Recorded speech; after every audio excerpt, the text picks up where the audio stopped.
to my father just to get smacked across the face for no reason at all. I have many memories of the neglect that took place while my father laid drunk on the couch. Memories of my hair being caught on fire and a trip down the hill in the pickup. Being so terrified that I couldn't even speak. And I have memories that I don't even want to share with you today. To say that my childhood was insecure would be an understatement. Life was not all bad, though. My father spent much of my childhood in jail. He couldn't handle the world, so he would purposely do things to go back to jail. Looking back, I think that was his coping mechanism. I have some pretty bad memories, and then I remember when I was about 11 years old.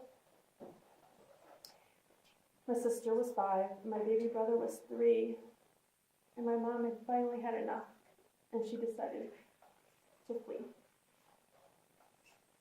She wanted to go somewhere where my dad couldn't find us. She had big fears of a custody battle, my father getting custody of us. So she ran, and we hid. I remember feeling so relieved. I was sad to be losing all of my friends at school, but so happy that she was leaving my father. I think it's safe to say that I hated him at the time. I wanted to fly far, far away. And that is exactly what we did. We moved to Curran. But my mom was still very afraid. She filled out all the paperwork at school, making sure that he was not allowed to take us. I believe she lived in a constant state of fear. Curtains were always closed, and if anyone knocked on the door, we hid. My sister and brother don't remember so much of that time. I remember when my father was dying early in life, that they wanted to go see him, but I didn't. My heart was very cold towards him. His addiction had stolen a part of my innocence, a part of my childhood. It wasn't until my father had long passed away that chunks of my heart started to soften toward him. You wonder how this might have happened? Do you wonder? Let me share another part of the story. Growing up in Curran with a mom who was disabled and had very little money was not always easy. But it was great for me. It was a picnic compared to the life I lived before. My life became great. I had a blast. I had a best friend next door to where I lived. I had a precious family who loved me. And my family is really close. We had many good times. Life was very good, at least for me, minus the absolute no money thing. We were still a pretty dysfunctional family. But again, it was a cakewalk compared to what it was.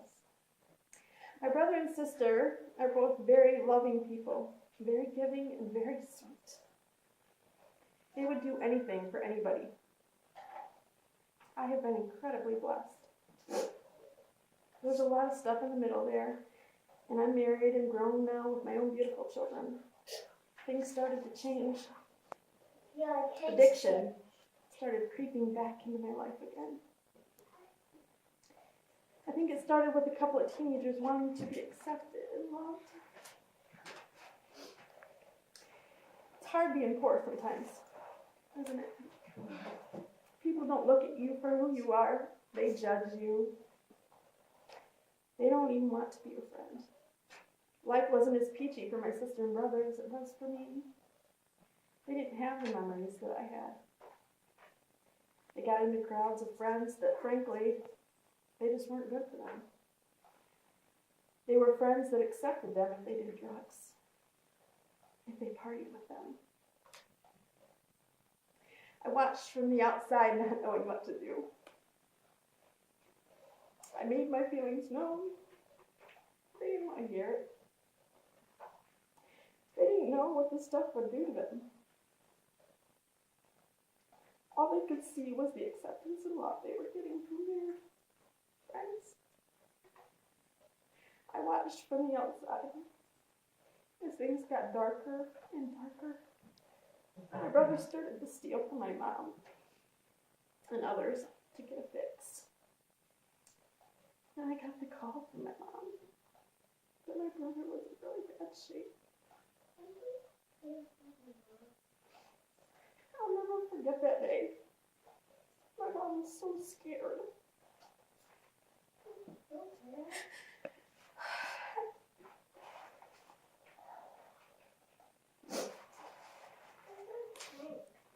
I can't even describe to you how he looked that day, but he was definitely in death's door. And my mom was so ill. I drove them to the hospital that day. That night he lived.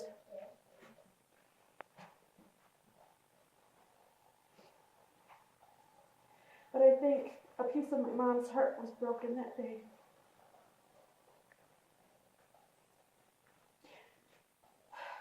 He says the stress of feeling you might lose your son to an addiction.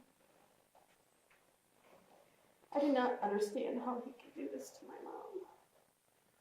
Again, my heart was starting to grow cold.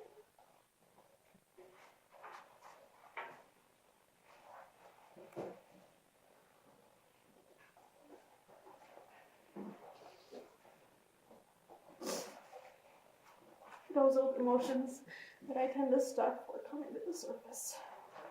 My baby brother, who was so sweet and loving, and would do anything for anybody, became someone that I disliked. And that's a very hard truth to admit. I hated what he was doing to my mama. She had already been through so much. Why was he doing this? And then my security blanket started to be removed. Within a 3-year period, I lost my only uncle, my only aunt who played a huge role in my life, and my mom. They all died within 3 years of each other, all in their early 50s. I was pretty broken, and I was depressed for the first time in my life, really. And I've been through quite a bit. My brother was still living with my mom when she died. And he was the one who found her. He called me the day after Christmas in a panic. She told me she wasn't breathing. She had fallen asleep and never to wake again. Things for my brother only got worse from there. He came to live with me for a while because he had nowhere else to go. His lifestyle of up all night partying did not suit my family very well. One day his probation officer came to my house while I was gone and searched my entire house for drugs. I've never felt so violated in all of my life. I had worked so hard in school and in life to have a good reputation. I've never done drugs a day in my life. I've been on the honor roll in school. I graduated from college. And here my house was being searched. I was embarrassed. I was humiliated. And so violated. My husband and I had to make a decision that he could no longer stay with us. It hurt so much. We had to put my new little family first. My brother had a girlfriend, and before you know it, a baby too. He was so excited about being a dad. For the first time in a long time, I seen a twinkling of my brother back. The look in his eyes when he talked about being a dad was the sweetest ever. But things didn't stay good for long. He got very hurt in a rocky relationship. And he was in and out of jail He was so desperate in his addiction in jail. He swallowed drugs. So later. So he could use while he was in jail. He wrote me a few letters from jail, always about his son. How much he loved his son. And he did. When he was out, it was clear how much he loved him. But the addiction had such a hold on his life. He got out of jail with high hopes to quit and be a good dad, only to get out and go back to the same friends and then pressured him to do it again.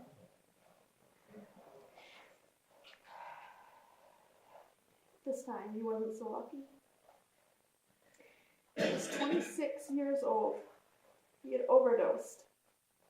And now my sister and I had to say goodbye to my brother too.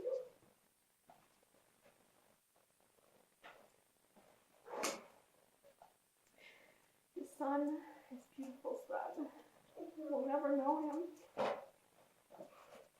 My sister and I are left behind to grieve him. He's gone and I don't even know if we'll ever see him again. I don't know, because I don't know if he accepted Jesus into his life. We talked about reading his Bible in jail, but the fact is we just don't know. That's not easy to talk about either.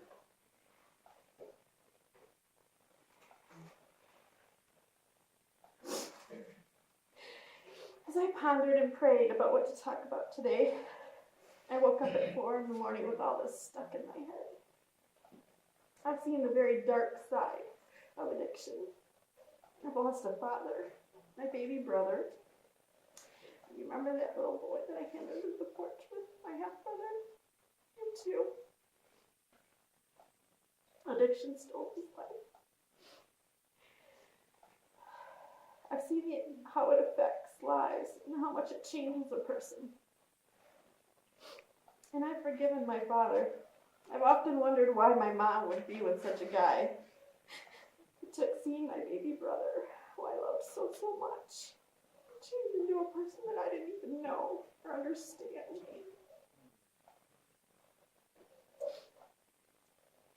To realize this is a disease. It's a disease that hurts the people around you as much as it hurts you. Maybe my dad was once a good guy. Maybe the guy my mom fell in love with was actually a beautiful human being. I knew my brother was. So my heart softened.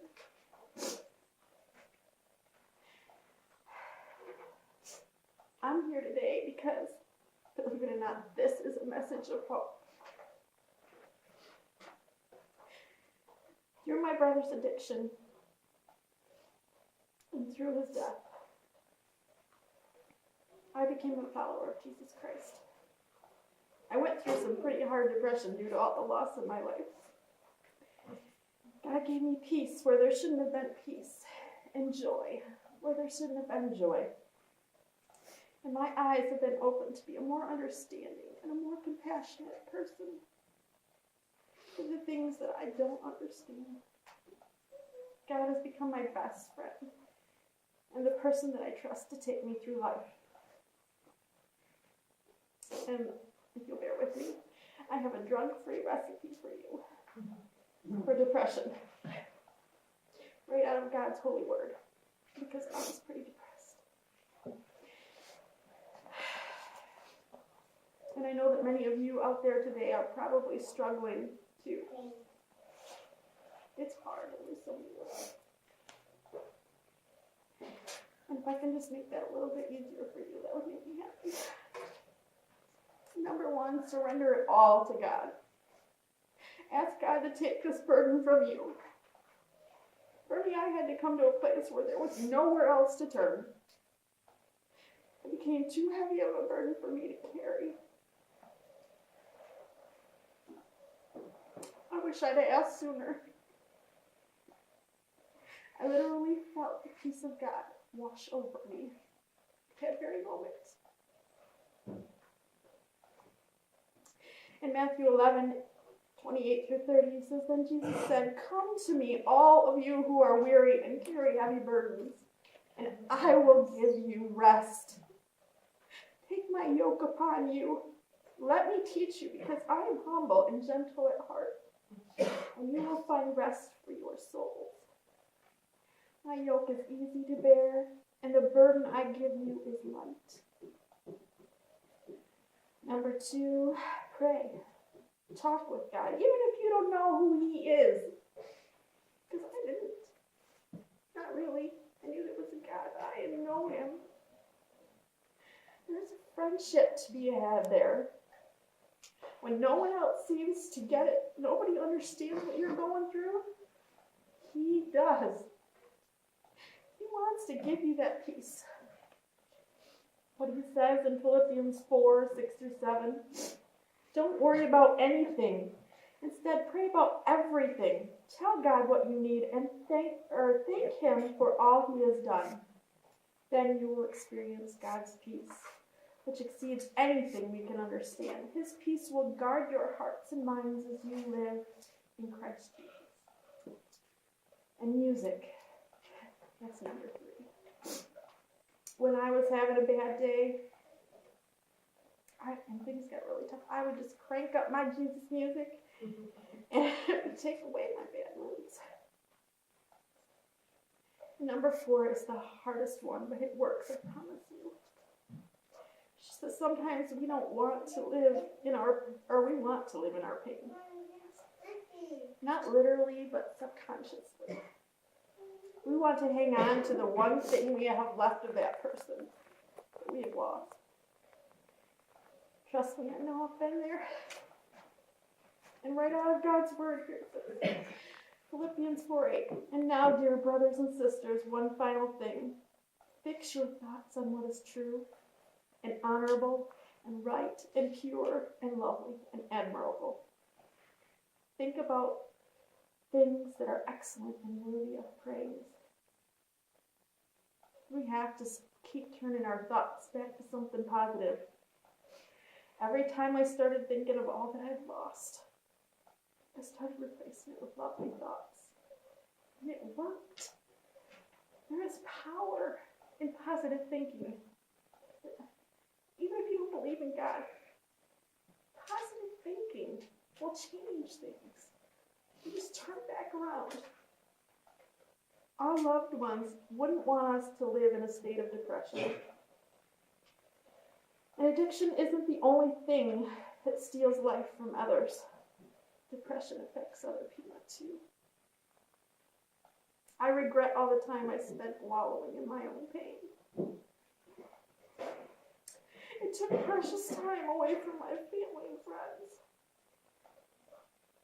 Time that could have been spent in joy. I don't think it can be done on our own, though. But with God's help, I know that it can. I have since had the privilege of becoming friends with people who are former addicts. And former being the key word. And I've seen why things changed in their lives. I wish I had known then what I know now. I watched as one friend almost lost her family because of her addiction. But she didn't. They lived to tell their stories. You know what changed their lives? And they're the only ones that I know that have completely changed. God did. God changed them. God healed them. Maybe you're sitting there thinking, yeah, right. But I ask you if you know anyone that is beating this thing called addiction. There are people all over this community struggling and dealing with it, and it breaks my heart. I mean, it literally breaks my heart. The ones that I know that are getting to the other side. Have God to help them through it. Maybe that's not true for you, but maybe some of you are the lucky ones who got their family to live. I pray today that if you are one who is struggling, and you just don't know what else to do, that you ask God for help. Because when you have to lose,